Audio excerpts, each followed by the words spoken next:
ela sempre cresce, né? Mas uma parábola, ela já não é monótona, porque ela tem um comportamento decrescente, então ela chega num ponto e o comportamento começa a ficar crescente, certo? Então ela não é monótona. Deu pra pegar a ideia? Ela deixa, ou melhor, ela apresenta essa falta de monotonia, justamente porque ela tem um ponto crítico aqui embaixo, né? Um ponto de mínimo. Muito bem. Agora a questão é, como identificar isso nas funções, né? Em especial nessa função que a gente tem aqui. Ele quer saber dentro do intervalo de 0 a 1, né? Ou seja, se ele quer saber dentro do intervalo de 0 a 1, ele está falando dessa função aqui. Então é nessa que eu tenho que avaliar se vai ter um ponto crítico, né? Porque são nos pontos críticos que muda o comportamento, né? Por exemplo, isso aqui é um ponto crítico, um ponto de mínimo, ok? Então, como é que eu faço para identificar pontos críticos numa função? Eu tenho que derivar igual a zero, beleza? Então, deixa eu pegar aqui e tem que derivar, né, velho? Agora eu vou te perguntar, você lembra como deriva? A gente fez umas aulas de derivada, né? Será que você Ah, consegue derivar esse carinha aí? acho Aí que você pode sim. pensar, ai, tem um ln. Ah, relaxa. Começa fazendo a distributiva aqui, né? Menos x ao quadrado, menos 2x ao quadrado, ln de x, né? Daí agora você pode voltar lá naqueles arquivos que eu te passei, que eu tenho certeza que eu te passei. Só deixa eu confirmar. Sim, passei. Lá na apostila de cálculo 1. Deixa eu. Bem, em algum lugar aí e na tabela de derivadas, né? Isso tá tudo aí na nossa conversinha. Tá aqui, olha só, consegui chegar nela aqui. Deixa eu até dar uma pontadinha. Beleza? Daí você pode dar uma olhada nisso aí e tentar derivar esse negócio pra mim aí, beleza? Depois eu te mostro o que você tem que fazer com a derivada, beleza? Tá bom. Se você não conseguir derivar, não tem problema nenhum, meu velho. Tá, eu vou tentar aqui.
Enviei. Bem rápido até, deixa eu ver aqui. Deixa eu ver rapidinho. Bem, derivada da primeira, certo? Daí a segunda aqui, como é que foi? Você fez derivada da regra do produto, né? Daí, derivada do 2x, 4x. Isso aqui é um sinal de mais ou de menos? É mais. Errou, tinha que ser de menos. Ah, sim. Menos aqui Peraí. está afetando todo mundo. Então, se tu tem dificuldade com isso, coloca um parênteses e faz a derivada dentro do parênteses, entende? Uhum. Então, cuidado com isso, não vai vacilar. Daí aqui, o que é isso aqui? 1 sobre x vezes ln de zero? Não entendi. Eu vi ali que era com fase derivada. É um sobre u vezes a derivada de u. Bem, não é bem assim. Você, tudo bem, a derivada do ln de x é 1 sobre x, beleza. Mas você não pode simplesmente jogar fora o 2x ao quadrado, certo? Ah, Entende o que eu quero não, mas dizer? depois eu coloquei ele. Eu só esqueci nessa parte. Depois do Ah, igual. bom. Depois você colocou. Beleza. Sim, Vamos ver aliás. aqui. Boa. Ah, agora sim. Eu esqueci mesmo. Pode crer, pode crer. Muito bem. Então, isso aqui me parece estar certo, tá? Me parece estar certo. Daí Tirando o agora o que sinal que ali. você vai fazer, velho? Tá tirando o sinal ali, né? Tudo certo. Daí agora o que que você vai fazer, meu bom? Você vai colocar aqui. Daí você vai trocar o sinal, né, velho? E vai igualar a zero, beleza? E vai tentar encontrar o valor de x que faz isso. Mas claro que dá para fazer um monte de simplificação aqui, né? Para começar, matar esse x e matar esse x isso tudo aqui. É porque o x quadrado mata com esse x, fica x, mata com os outros, né?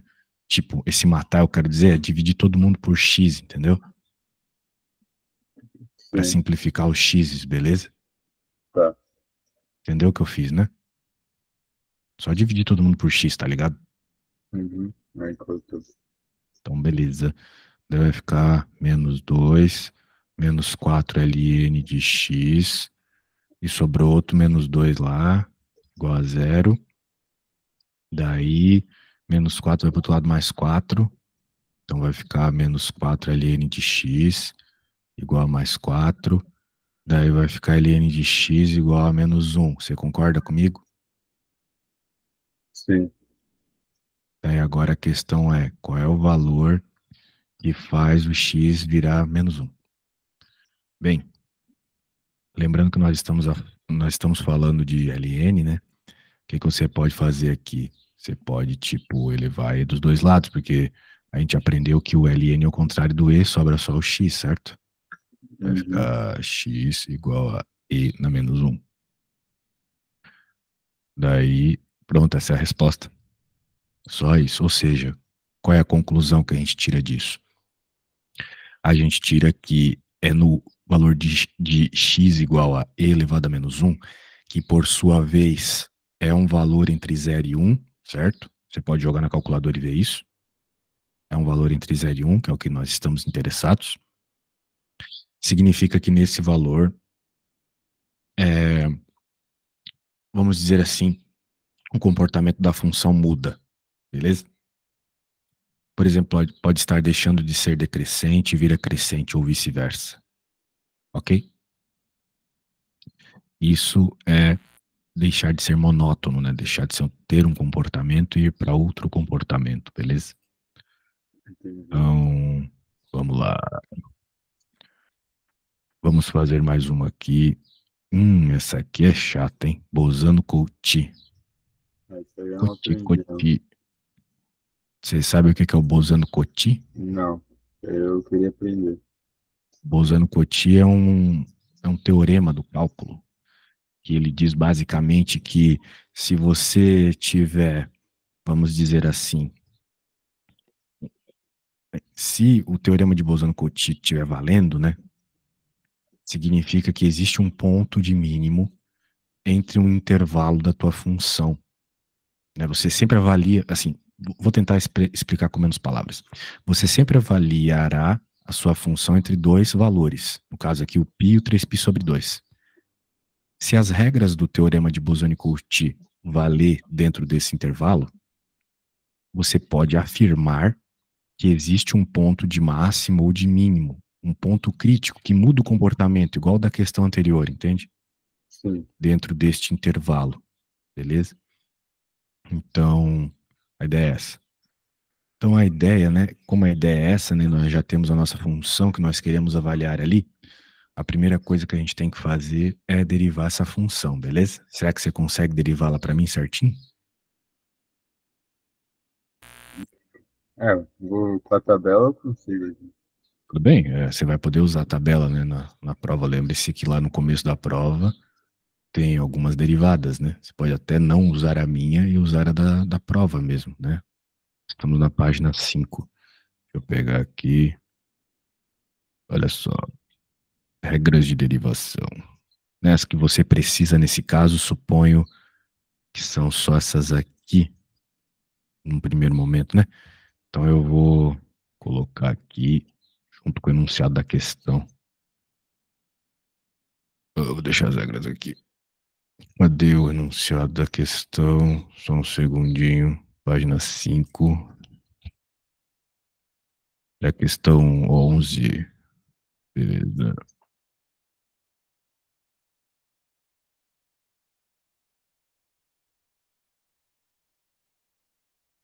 Beleza. Então começa derivando só, tá? Depois que você derivar, você me fala.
Porque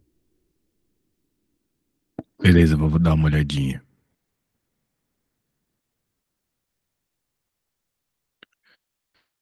Vamos ver.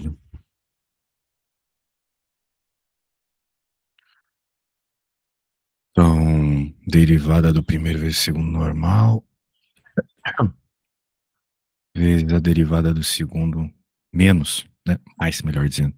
Derivada do segundo, que é menos seno, né? Vezes o primeiro normal. Depois você derivou o seno e deu x cosseno? Por quê? Não, né? Errado isso. Era só cosseno, né? Por que que o seno de x virou x cosseno? Não entendi.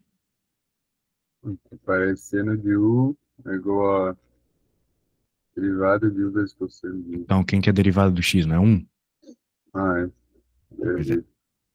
Então, tá bom. Então, significa que você achou a gelinha. Então, a gelinha, muito bem achada, parabéns, você está realmente bom em derivada. Isso é bem legal. É, vamos lá, é cosseno de x menos x seno de x mais cosseno de x. Então, dá para dizer que é 2 cosseno de x, certo? Muito bem. Agora eu vou relembrar para você o que que é o teorema de Bose-Cauchy.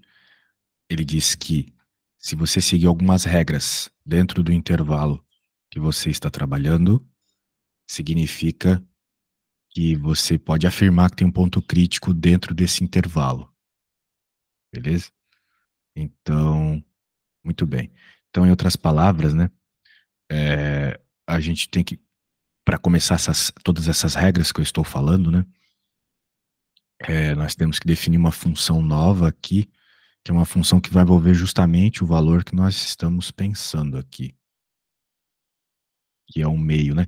Então vai ser assim, ó, a nossa h de x, a nossa nova função, a gente vai testar esse negócio aí, vai ser menos a derivada, menos, vamos dizer assim, o, o elemento aqui que a gente está avaliando, ok? Daí você pode pensar, mas poxa, eu vou simplesmente colocar menos o elemento que a gente está avaliando, que é esse cara aqui, que eu vou chamar de R. Isso mesmo, é simplesmente assim.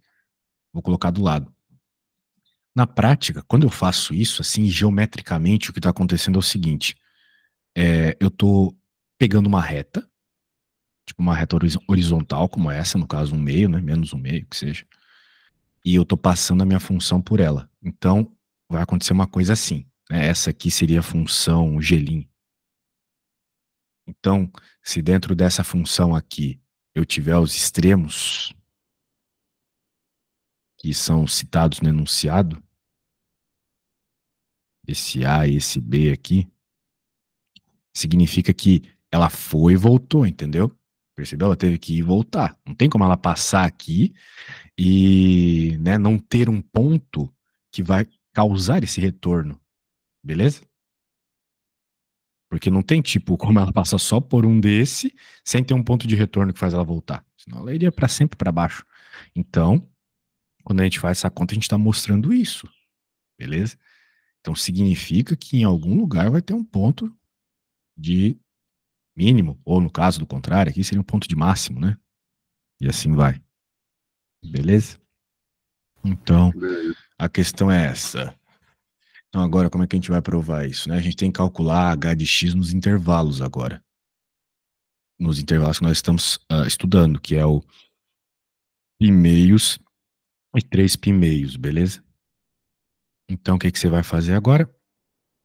Você vai, bem, primeiramente escrever h de x mais direto aqui, né? Que é aquilo ali, o 2 cosseno de x menos x seno de x.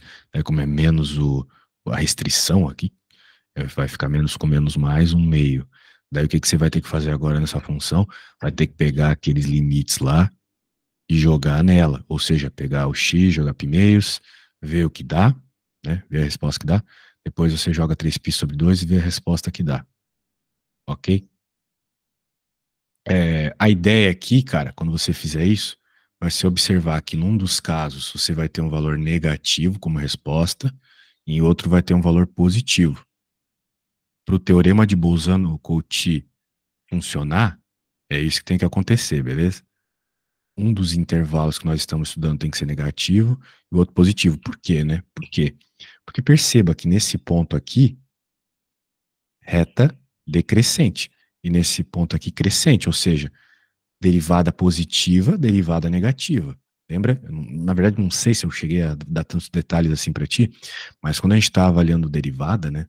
Você ter o valor da derivada positivo significa que você está falando de uma região de crescência da tua função. Se você for avaliar a reta tangente naquele ponto, o que é a reta tangente? Essa retinha aqui que passa pelo ponto de ladinho, né? Ela vai ter que, no caso de uma região decrescente, ter um declive negativo. E eu tenho certeza que eu falei brevemente para você que a derivada tem a ver com a inclinação da reta tangente num ponto. Então, se a derivada for negativa, a inclinação da reta tangente é negativa. Se a derivada for positiva, a inclinação da reta tangente é positiva, que é o caso aqui. Ok? Então, como nós estamos avaliando derivada e essas coisas, o teorema de Bolzano-Cauchy funcionar, a hora que você jogar o π sobre 2 e o 3π sobre 2, esses são os valores que você vai jogar, certo? Nessa função h, um resultado deles vai dar positivo e outro negativo. Daí o teorema de Bolzano-Cauchy está valendo, então você pode afirmar que existe um valor de x que te dá um ponto de mínimo nessa função, beleza? Então agora a sua missão é pegar esses valores e jogar na função e observar o positivo e o negativo surgindo.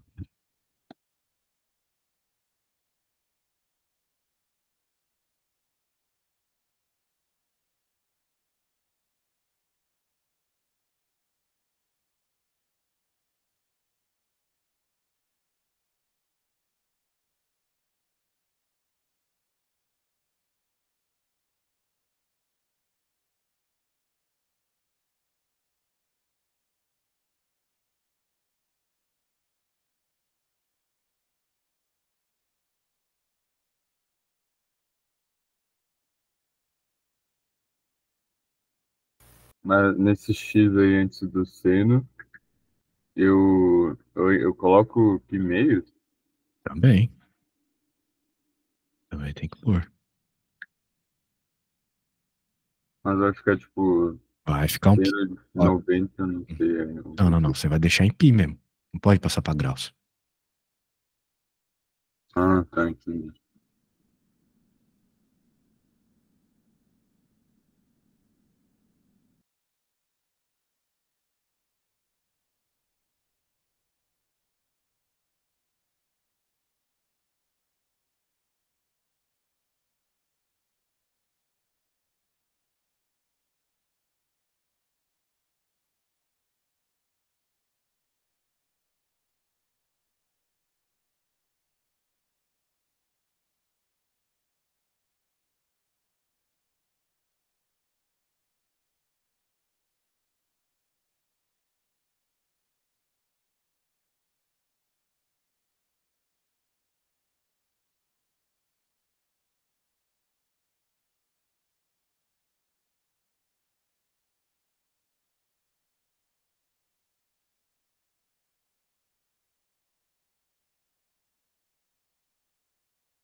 Eu não entendi muito bem aqui. É Como é só que eu vou juntar o sobre C? 2 e jogar na função. Só isso. Onde tem x, você coloca π sobre 2 e faz a conta. Tá, mas eu não vou transformar o valor do π? Bem, não precisa. Você faz a conta com π sobre 2 e pronto. Ou troca o π para 3,14. Mas como é que eu vou juntar cosseno de π e seno de π? Você não vai juntar, você vai pegar e vai jogar na tua calculadora. Qual que é o valor de cosseno de π sobre 2? Ah, é só juntar. Ah, tá. É Só mais fazer na fácil que você está calculadora. imaginando. Não precisa fazer relação trigonométrica nenhuma aqui, beleza?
Aí eu só boto o resultado ali o que saiu na É, a gente calculadora? quer saber quem é o h de x quando você jogar esse valor, né? Daí quem que é? Quando você jogar π sobre 2 aí na função, qual vai ser o valor do h de x? Pra mim deu 2,456. Então, supostamente tem um valor positivo. Eu acho que tá errado, cara. Você É, jogou pode errado aí. ser. Quanto que é o cosseno de π sobre 2? Aqui, o seno de 90 é zero, né? É. Ah, então eu já vi.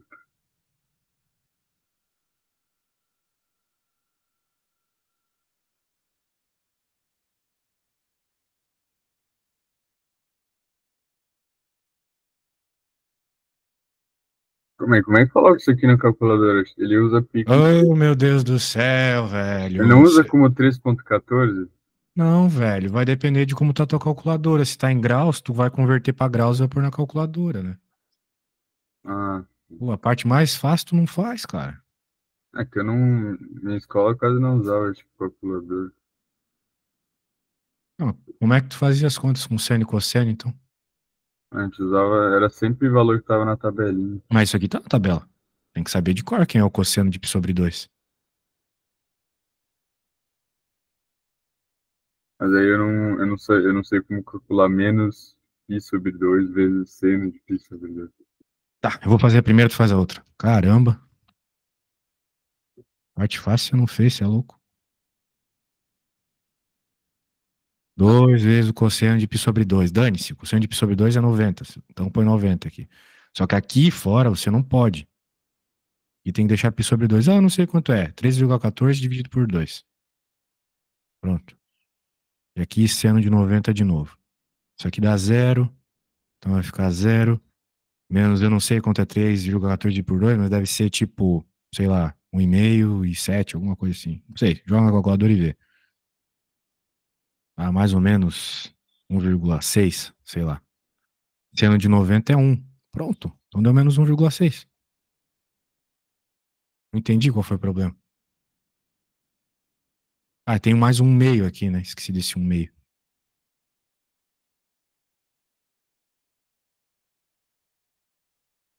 Só que um meio ele é um número pequeno, né? Ele é meio.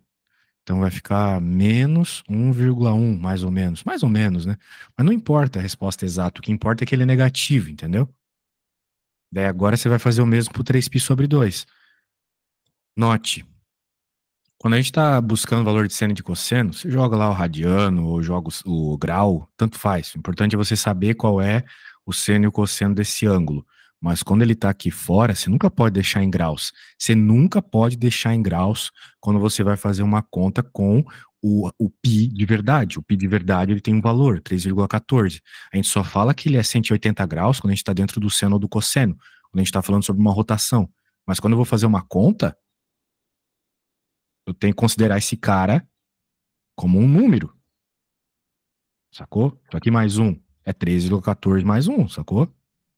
Agora, dentro do seno, do cosseno, dentro de um contexto de vamos encontrar qual é o ângulo, daí você pode pensar em graus. Então, por isso que aqui, por exemplo, eu usei 90 graus, né? Mas aqui fora, como eu estava fazendo uma conta com ele de sominhas, subtraçõezinhas, divisõezinhas, eu tenho que usar o valor do π que a gente conhece, ok? Então agora faça isso aí pro 3π sobre 2, beleza? Beleza.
Enviei.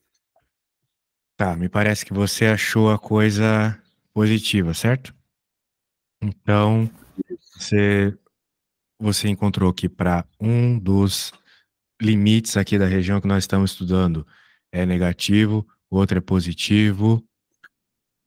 Então, o que que a gente vai concluir disso? Nós vamos concluir que pelo teorema de Cauchy, né? Daí nós temos que argumentar agora, né? Vamos escrever assim. Deixa eu escrever aqui. Então a conta foi bem, a princípio era para ser simples, né? Era só para pegar o valor, jogar na função. Então, como a função criada h de x é contínua e para um dos limites da região seu valor é negativo e para o outro limite é positivo, pelo teorema de Cauchy, Bolzano-Cauchy, existe um ponto C que pertence a esse intervalo estudado, tal que h de c é zero. Porque veja, se de um lado, né, se num extremo do intervalo ali ficou negativo e no outro extremo ficou positivo, né? Se no sistema ficou negativo e no sistema ficou positivo, significa que em algum momento passou pelo zero, certo? Não tem como uma Sim, coisa ser negativa, ser contínua e daí virar positiva sem passar pelo zero. A ideia é essa. Pegou a ideia? peguei. Show. Então, a questão agora é qual é esse valor, né? Bem, esse valor não importa. Por incrível que pareça, eu acho que não importa. Eles não perguntaram qual é o valor. Ó, mostre que existe pelo menos um ponto. Mas eles não querem saber qual é o ponto. Entendeu? Dava para encontrar agora qual que é esse valor de que faz ser zero, né? Aí é bem fácil. É só igualar isso aqui a zero. Só isso. Só que eles não querem que tu faça isso. Eles queriam só que você mostrasse o teorema. Por isso tem que tomar muito cuidado quando cair essas questões de teorema, porque sempre tem um jeito mais fácil de fazer a conta. Sempre tem. O caso aqui era simplesmente igualar a zero e você já provava. Mas isso não seria provar pelo teorema, entendeu? Seria provar nas continhas. Beleza. Então é isto. Deixa eu ir para a próxima. Deixa eu pegar aqui. Então, o teorema é isso, velho. Apareceu o teorema de Bosano-Cauchy, deriva, coloca menos o intervalo que ele está pensando ali. No caso, para nós era o meio, o menos meio, na verdade. E daí joga os, né?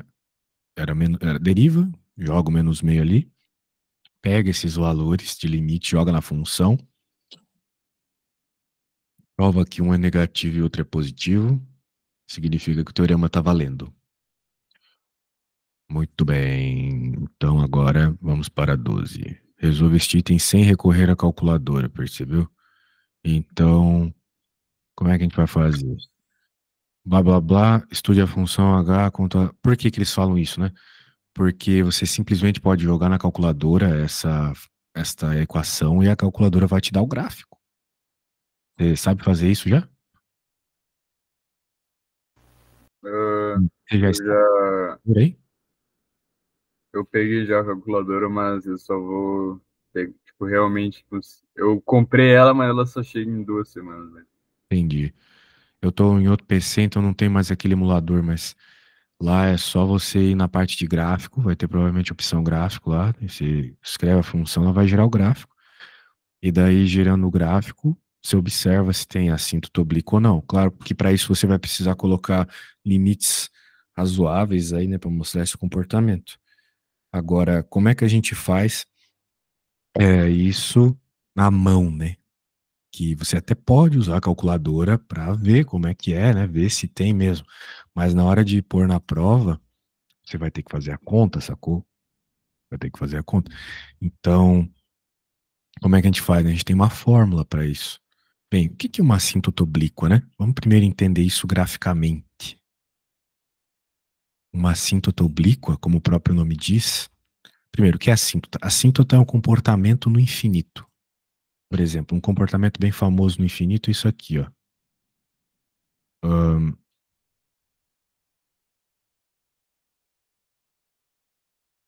certo? Por quê? Porque esta curva ela está se aproximando do zero, mas nunca chegando no zero, certo? Então, ela tem uma assíntota, um comportamento de tendência em y igual a zero. Tem assíntotas que são assim, verticais. Então teria um comportamento de tendência aqui no x igual a 2, sei lá.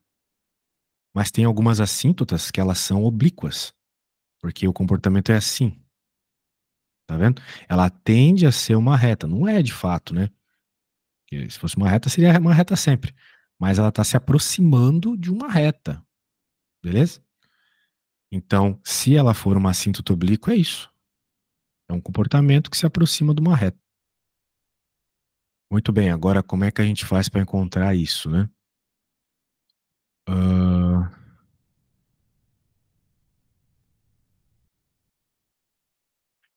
muito bem. Nós temos uma fórmula. A fórmula é o seguinte. Deixa eu escrever ela aqui. É o limite de x tendendo ao infinito, h de x menos mx x mais b igual a zero, ok? Onde esse mx mais b, se você reparar bem, ah,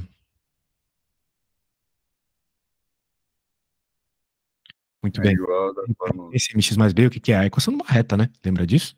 Sim, sim. É. Daí o m seria a inclinação, ou como ele chama em Portugal, declive. Isso. Muito bem. Ah, então, o que que acontece aqui? A gente tem que encontrar aí o m, né? O m tem ele tem uma fórmula para ele, que é o limite de x tendendo ao infinito, h de x sobre x. Ah, muito bem. Então agora o que que você tem que fazer? Tem que fazer o limite dessa função aí. Pegar esse negócio aqui, dividir por x, né? E aplicar o limite.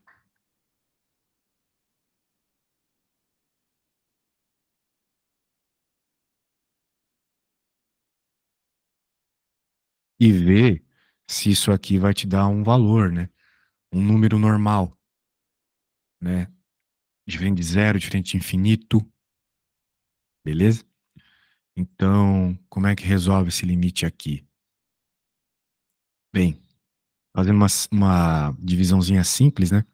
Já vai ficar igual a x ao quadrado, 2 2x ao quadrado, menos ln de x. Esse aqui era um dos limites que a gente aprendeu. A gente viu lá o limite quando ia para infinito, né? Esse aqui está indo para infinito, certo? E nós temos polinômios, nós temos termos ao quadrado. Assim, vamos fazer uma análise meio por cima primeiro. O que que acontece? Tu tem a função x ao quadrado. Ela é uma função que cresce. E tu tem ela cresce bem, né? Ela é uma parábola. E tu tem a função ln de x, que ela é assim, ó. Cresce, mas bem devagar. Então, na prática, como a gente está indo para o infinito, lá no infinito, a ln de x não vai colaborar em nada, porque a x quadrado cresce muito mais rápido que ela, ok? Esse é um teorema do cálculo. Se tu tem uma função que tem esse comportamento, você pode simplesmente negligenciá-la a hora que vai fazer a conta.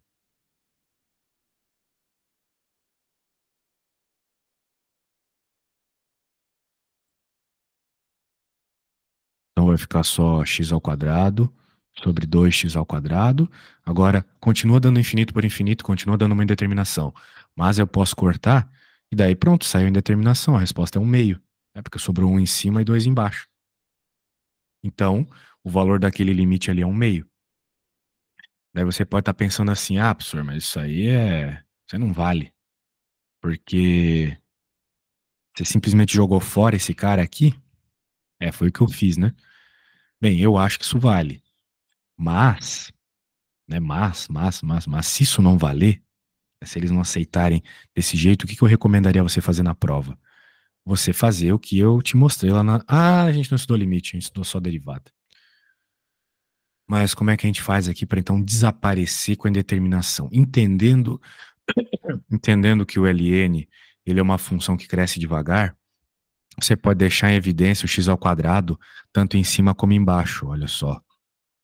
A gente quer desaparecer com a indeterminação. Então vamos deixar x ao quadrado em evidência em cima e embaixo.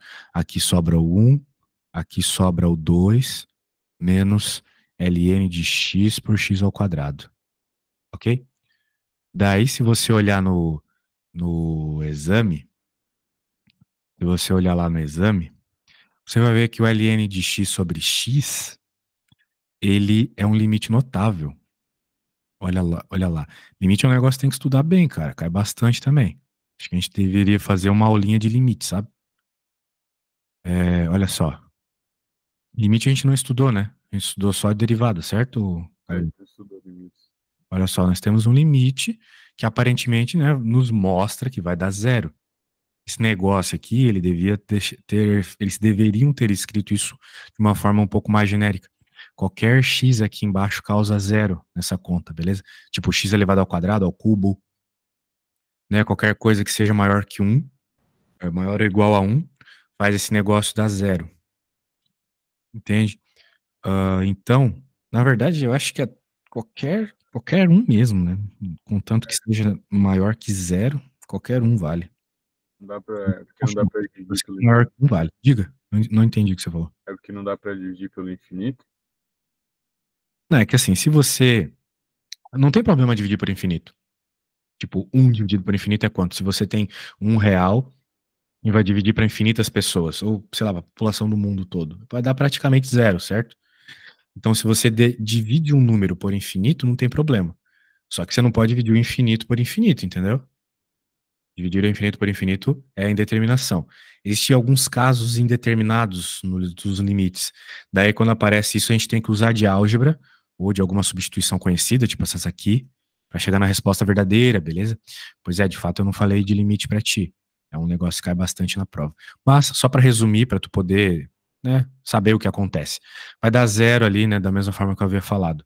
Aquele termo com LN vai dar zero devido a este cara ali que eu acabei de mostrar. E daí corta aqui, de novo vai sobrar um meio, tá vendo? Então, independente da forma que você faça a conta, tem que dar a resposta certa, beleza?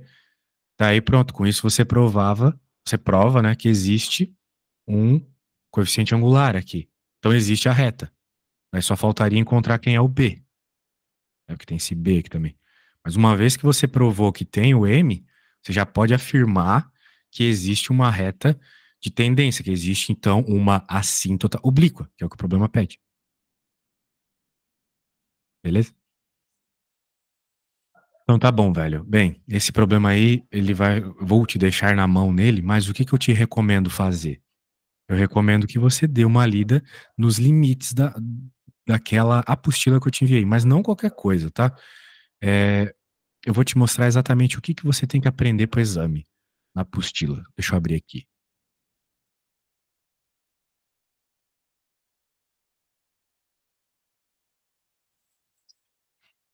É,